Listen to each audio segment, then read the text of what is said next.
ભાવનગર શહેરમાં આરટીઓ વિભાગ દ્વારા વહેલી સવારમાં શાળાએ જતા વિદ્યાર્થીઓ અને અન્ય વાહનોને પગલે ચેકિંગની પ્રક્રિયા 2 દિવસથી હાથ ધરી છે। આરટીઓ વિભાગ દ્વારા 2 દિવસમાં કુલ 44 જેટલા કેસો કરીને 1.80 લાખનો દંડ વસૂલ કર્યો છે। આરટીઓ વિભાગ દ્વારા ખાનગી વાહનોમાં પરમિશન ન હોય અને પરિવહન કરતી હોય તેમજ વિદ્યાર્થીઓ વધારે પ્રમાણમાં વાહનમાં બેસાડ્યા હોય, ઇન્સ્યોરન્સ, પીયુસી લાયસન્સ ના હોય તેની સામે કાર્યવાહી કરાય છે।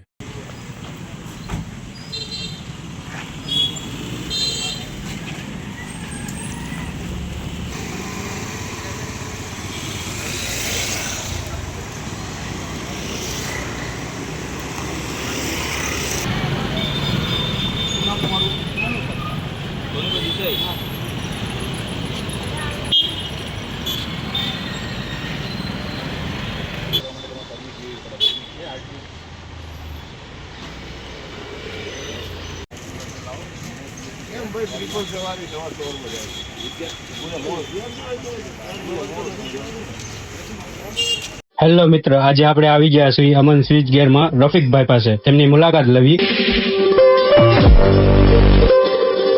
અમારે ત્યાં મોટરો, પેનલ, ઇલેક્ટ્રિક, ઇલેક્ટ્રોનિક દરેક વસ્તુ 1 HP થી લઈને 1000 HP સુધીની મોટરો તેમજ દરેક ટાઈપના પેનલ બોર્ડ, એપીએફસી પેનલ, વીસીબી પેનલ દરેક વસ્તુ મળી રહેશે।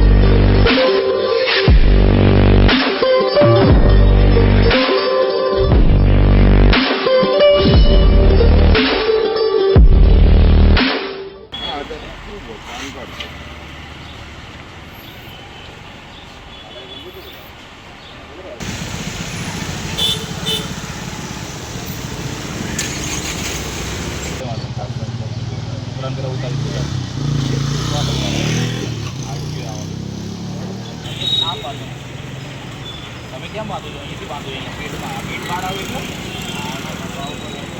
ગંભાને તમે જો કેટલું લૂઝ છે, ટાઈટ કરો।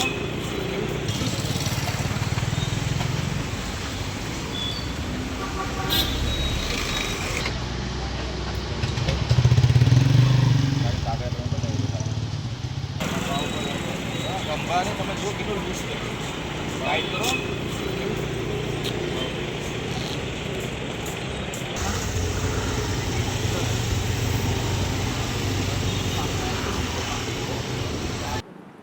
હું એમટી મકવાણા, સહાયક મોટર વાહન નિરીક્ષક તરીકે આરટીઓ ભાવનગર ખાતે ફરજ બજાવું છું। આ 2 દિવસથી વાહન ચેકિંગ ડ્રાઈવમાં ટોટલ 44 લાખ કેસીસ કરવામાં આવ્યા છે અને અંદાજે 1,80,000થી વધુનો દંડ ફટકારવામાં આવ્યો છે। કેસીસની વાત કરીએ તો મોટાભાગના કેસો એવા છે જે ખાનગી પ્રકારના વાહનો છે, જે પરમિશન વગર, આરટીઓની પરમિશન વગર કે કોઈપણ પ્રકારની પરમિટ કઢાયા વગર વિદ્યાર્થીઓનું પરિવહન કરતી હોય। તો અને બીજું ઓવર પેસેન્જર્સ, કે સિટિંગ કેપેસિટીથી વધારે વિદ્યાર્થીઓ બેસાડેલા હોય। આ 2 પ્રકારના એવા કેસ છે જે 50%થી વધારે આ પ્રકારના કેસ કરવામાં આવ્યા છે। અન્ય કેસની વાત કરીએ તો fitness, insurance, PUC, driving licence વગર ચલાવવું, આ પ્રકારના કેસો પણ સાથે કરવામાં આવ્યા છે।